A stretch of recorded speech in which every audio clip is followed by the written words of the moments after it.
we see the whites of their eyes. When the rain starts pouring down, revolution's such a lovely sound.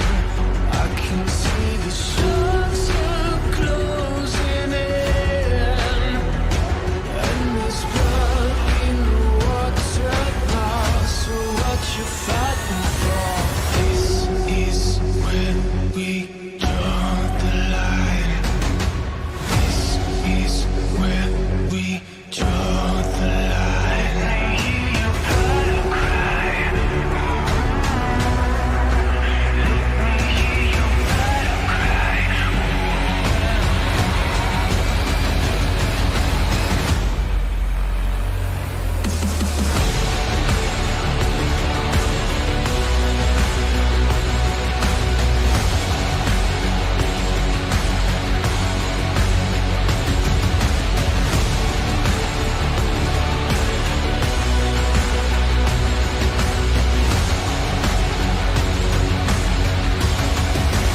Let me hear your battle cry. Let me hear your battle cry.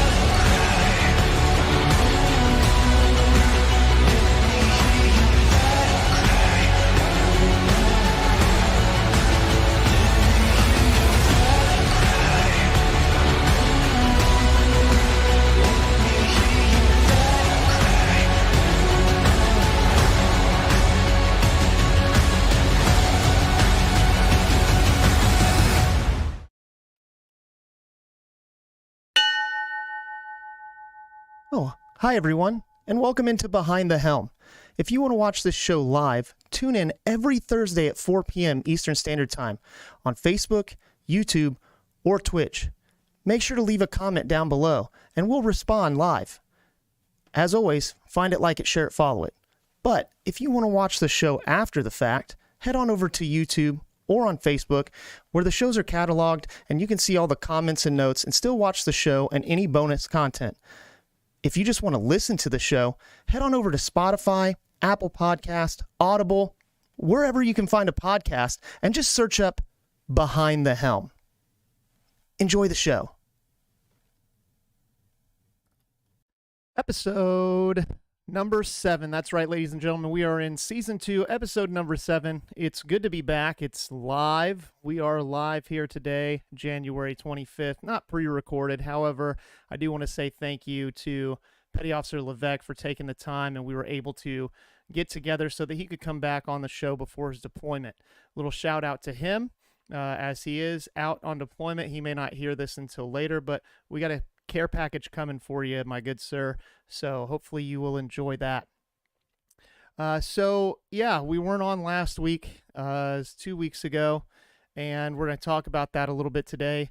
But before we get into content and what's going on and what we're going to be doing, I want to talk a little bit about the platforms that we're using. So obviously we're on Facebook and YouTube and Twitch live with the live video stream, and then it's always available later where you can watch it or listen to it for our dear listeners out there in podcast land, listening to it on Spotify and Audible. Lately, we've been having some issues with Facebook live stream. I'm not sure why. Some of you will message me and say, hey, the stream's down. And then so I've been having it pulled up on both Facebook and YouTube at the same time to see what's going on. And when that happens, it continues to play on YouTube. So instead of trying to stop it and restart it, if something happens and you're watching on Facebook, you're one of our many Facebook listeners, which I still appreciate. Head on over to YouTube. You can see the whole episode, or you can listen to it on our audio platforms later.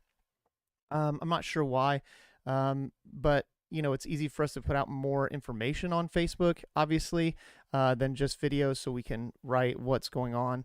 But for whatever reason, the live streams have been kind of weird there. So if you have any issues and you're on Facebook, as always, the link is in our description, where you can go directly to Behind the Helm on YouTube or Twitch, or you can just search Behind the Helm and it will come right up. You'll see our logo. So just wanted to put that out there. With that being said, no matter what platform you're on, make sure you smash that like button. Comment down below any information or questions that you have, whether it's during the show or after. Be more than happy to answer them. And if I don't have the information, I'll get it for you. So with that being said, let's do a little review. Season 2, what was the last kind of thing we were talking about, and that was filing a claim after your move, after your CONUS move within the U.S. We talked a little bit with Petty Officer Levesque about that, but there was more catching up with him. So let's get back on track with what we were talking about. So we opened up the new year, and we talked about, all right, so you got your move. You have your things, you went through it. Unfortunately, maybe some things were broken or lost. It happens. They are professional movers, but it can happen. And we kind of went through the process of how you file that claim. So what we're going to do today is we're going to wrap up filing the claim, which we already did, and then talk about my experience as far as finishing that claim, what to expect, how that goes. So that's the goal of today, is to finish filing that claim, and then, hey, you're here, you're where you're going, you're good to go. All right, a little bit later in the episode, we'll talk about moving forward and what the plans are for that. But let's get right into the claims. Again, make sure you smash that like button. Give me a hand. All those algorithmic things that hopefully will get this information to somebody and hopefully help them. All right, so we moved. You got all your stuff, and you've noticed some things are broken. You need to make a claim. You didn't notice it till later. You didn't unpack it all that day. Hey, that's fine. How long do you have to file that claim through the DPS system? Well, you have 180 calendar days from your delivery date. Because remember, you could get packed out, and then you could wait a little bit before it gets delivered to you. So 180 days to give notice of loss or damage. 180 calendar days, you can go ahead and file that claim. So once you initiate that claim process, which we talked about some, the big thing to understand is that you're going to be working with your TSP or your provider. Now, understand that every provider is a little different. Depending on who did your move. However, they are held to a standard, but understand that my experience might be a little bit different than yours. With that being said, I can explain to you kind of how that looks, right? So once you go in and you place the claim, there's some information that you want to have, if you can. Purchase date, original purchase cost. Do some research, look up, see if you can find the same item, what the cost is now, what the replacement cost is, or repair costs. If it's something that can just be repaired, what would it cost to repair? You're going to enter this all in. Once you enter it in, you submit it, and that's pretty much caught up to where we were, right? So we submitted it all. All right, your TSP will reach out to you, which ours reached out to us. Now, I had uploaded photos because I knew that they would need that. And even some photos of like, hey, here I found it, brand new, this is what it would be. Now, the TSP may or may not be able to see that, so when ours reached out to us, they asked for, some extra information. A couple of the things they said, hey, can you give us a little bit more information on this, or can you give us a couple different pictures from some different angles, right? So that they can really evaluate what it is. They are going to evaluate it and then make an offer based on whether they can repair it, whether they think it was actual damage, or if it was just like wear and tear and you're trying to pull one over on them, which I don't think anybody necessarily would. But you're going to work with them. So after you've submitted the claim, the TSP must confirm receipt within 15 calendar days. So you have 180 days to submit it. Once it is officially submitted through the system, the TSP or the moving company has 15 days to basically say, hey, we received this, it's under review. All right. Once they do that, the TSP must pay, deny, or make an offer within 30 calendar days on all claims valued at 1,000 or less, and 60 calendar days on claims over 1,000. So that's talking about total, not like one single item. All right. So if you make a claim and there was a bunch of things, and it equals up over 1,000, they get a little bit more time to assess that. But if it's under 1,000, they have to either, pay, offer, or deny within that 30 days. So let's talk about total timeline here. You have 180 days to submit it. Once it's submitted, again, they have to just confirm receipt within 15 days. So if they take that entire 15 days, that's fine. They can confirm receipt. Once they've confirmed receipt, depending on if it's 1,000 or less than 1,000, they have 30 or 60 calendar days to make an offer, pay out, or deny. All right. So with ours, they pretty much approved everything. There were two things that they'd claimed it appeared to be wear and tear, and quite honestly, it was things I wasn't worried about arguing, because you can kind of go back and forth with them. And there was nothing that could be repaired. There was one thing, a stand, like a TV stand type deal, that I didn't have the original receipt, and I personally couldn't find the exact one. But I remember roughly what we had paid. I had put that in, put the replacement cost. It was the only thing that they didn't pay out full, because they also couldn't find the exact one, and they found one that was like close to it, which cost less. So they offered that amount.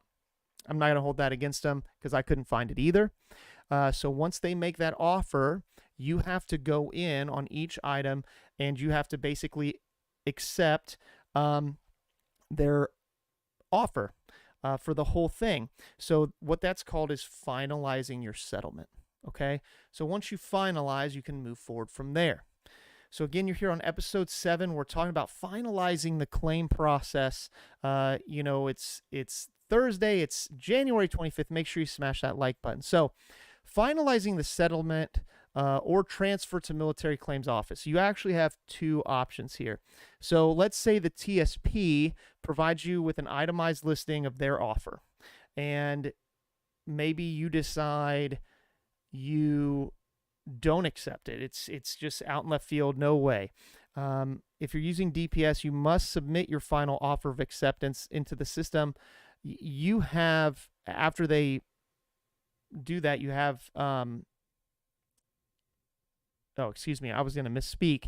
If an item is being repaired, they have to hire a repair company, by the way, no later than 20 calendar days from the claim submission. So again, I didn't have anything that could be repaired, but understand that that is a thing as well.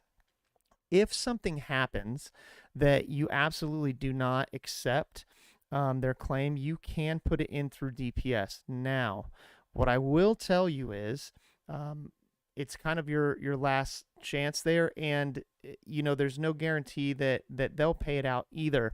But if you're not fully satisfied, you can always reach out to the military claims office or MCO. The MCO will take over from there, but it is important that you stay in close contact with them throughout the process. You have 2 years from delivery date, 2 years, to transfer your claim to your MCO. You'll receive a depreciated value for the items up front, and then your MCO will continue to negotiate for the full replacement value on your behalf. Okay, so what does that mean? It means, hey, I wasn't completely satisfied, and now your MCO or military claims office is going to fight for that full reimbursement. If they agree with it, they're going to pay you out a depreciated value. All right, you're going to go ahead and get paid out so that you have it, and then as they negotiate it, if they are able to get the full amount, you will eventually get that. But you have an entire 2 years to transfer that to them. Hopefully you don't have to go through that, but you can. So what happens once you accept everything? The big thing is to keep track of it, right? Keep checking on it, stay in good contact, make sure you're saving any emails or anything that you have. Once it's accepted, once you send that acceptance, your TSP is going to pay you out. Our specific TSP sent a actual check via mail. So they're going to send that to you, which, just like anything, think a mail-in offer rebate or whatever, 6 to 8 weeks. It did take a little bit to get But once we got it, it was for the amount that was said, and then you can deposit it. And look, you make the claim to replace your stuff. Does it have to be used for that? No. Maybe something was broken and you get it replaced, but maybe you don't necessarily care about it. You can replace it on your own time if you so choose to. Regardless, your property was damaged or destroyed, and they will reimburse you for that. So once that claim process is done, whether you wait to transfer, you're going to transfer to the MCO, once that is done, your entire move process is now complete. So, we talked about the pack out. We talked about scheduling that. We talked about the move process and how that went for us. CONUS, which is within the United States. Obviously, the point of season 2 is to get to that CONUS move, moving overseas. So what does that look like? And moving forward, that's where we're going to be at. So we moved, right? We moved within the United States. We went over the basics of what that looks like, how to set that up, some tips, some hints, some resources for you to use. So by all means, make sure you go back and listen to those. And for those of you who weren't here last week, or excuse me, 2 weeks ago, Petty Officer Levesque was able to get on with me. We talked for a while. He's on deployment again. Just want to say, good luck to him. Hopefully everything is going well. One other shout out. I do want to shout out to anybody who recently took the Chiefs exam. I wish all those first classes luck. Hopefully you find out that you made board, and we'll move forward from there. If you have any questions about the board process, I'll do everything I can to help you. Always feel free to reach out. And for those who are going to be testing in March for their next pay grade, get to study and use your resources. So big shout out to everybody who's looking for advancement this year. Now, we finalized the claim process. Like I said, it was going to be a little bit of a shorter episode because there wasn't a lot to wrap up there. But what I wanted to take some time to do is talk about moving forward. But before we do that, again, we're here, episode 7, season 2 of Behind the Helm. Make sure you smash that like button, leave a comment. I'm going to reach out to everybody there, whether it be in Facebook, YouTube, Twitch, in the listening world, Spotify, wherever you're listening to the podcast. If there's any specific topic that maybe you all have questions on or would like to hear a little bit more about, don't hesitate to reach out. I'll do the research and help you out. And I think the research is going to be the big thing here. Without Petty Officer Levesque and kind of being a one-man team, and especially with the move and making sure that season 2 has the information that we really want to put out about the move, we are opting to push to every other week instead of weekly. Obviously, when we were in season 1 and we were doing the recruiting, there was both of us. We were, doing a lot and having a lot of different things going on. By myself, I'm not saying that I don't have the time, but I want the show and the episodes to have valuable information and not just throw some stuff together so that we have a show every week. Things are kind of slowing down for us. And, I'm going to be reaching out to some people to get some different views and still have some guests. But what I want to do is be able to go every other week. That way I can really take the time to put together a good episode with great information for you over this process.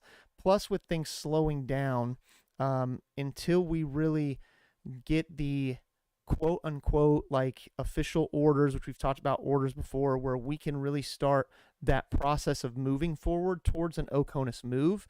I don't want to speak preemptively of things because I want you guys to be able to follow as we go through the process and the things that we run into and the way that we combat it and the resources that we find. So does that mean that it's all going to be successful? No. I expect for us to come under some fire, to have some issues, and that's what I really want to make sure to be able to document so that you're all getting that information. Hopefully it really does help somebody. We really want this to be something that people can go back and listen to and help them when they encounter these things. So understand that after today, we won't be on next week, but the following week. So it'll be every other week for a little bit until things really pick up. And it isn't for lack of trying. It's just that I want it to be good for you guys. So again, season 2, it's all about moves. It's all about military move and hopefully getting to Spain and what that looks like. So I just want to do just a big shout out to everybody who likes, comments, follows on whatever platform it is. Thank you so much. You guys give me the motivation to continue to do this because we weren't really sure it was going to happen after I left recruiting, but I feel like it's something that will help a lot of sailors and families as well, right? So I can tell you, my wife especially has been stressing out about it, obviously, because it's been her first military move, and then moving overseas. It's one thing to just move overseas, but to do it with the military, it's a whole different ball game. And there are a lot of things that we can't do until certain timelines are met. So as we get into that, I'll be laying that all out for you over this season and over the spring and summer, and as that happens. So again, thank you guys so very much. Like I said, a little bit of a shorter episode, but hopefully the claims and learning how to finish those up will help. By all means, if you want to go on Facebook and find Petty Officer Levesque, he can kind of get on Facebook and see things. Can't really watch videos or anything until he's in ports. But, wish him luck. He's out there on deployment. I know he's doing great things. So I appreciate you all very much. Like I said, short episode. Any questions or anything about what we've gone over, never hesitate to reach out. And we'll see what happens in a couple weeks and what information I have coming your way. So not next week, but the week after. I look forward to seeing you guys, and I really appreciate your time. Thank you so much for tuning in today to this little bit of a shorter episode. And hey, guess what? It stayed up on Facebook. Hopefully we keep having that great luck. So thanks a lot, guys. Until next time, have a good one.